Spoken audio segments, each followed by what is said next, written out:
Ang sweet, Kim Chuy pinakilala na si Paolo Avellino sa kapatid niya na si John. In-enjoy nga ng Kim Pao ang kanilang quality time together sa US. Pagkakataon na din ito upang makapag-relax at makapag-unwind ang dalawa.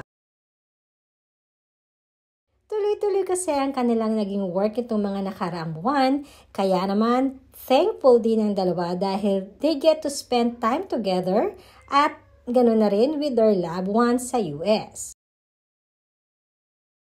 Kaya naman ay na din sa aming source ay biglaan ang naging pagkikita na Kim Chu at ang kapatid nitong si John sa New York today. Si John ang lalaking kapatid ni Kim na nakabase sa Canada. Doon na nag-aral at nakapag-pilot at ngayon nga ay licensed pilot na ito sa Canada.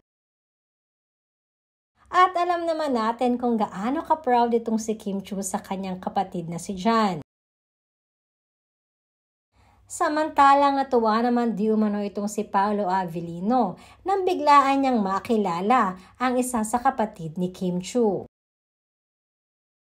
Ayon din kay Kim ay excited si John na makilala si Paolo dahil madalas niya itong naikukwento sa kapatid.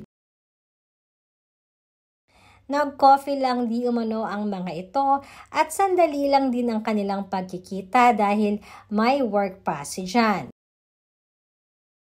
Sinasabing madalas ding maikwento ni Kim Chu ang kanyang kapatid na si John kay Paolo Avellino. Overwhelming din di umano ang pakiramdam dahil halos lahat ng family member ni Kim ay very accommodating at mababait na nakilala niya na.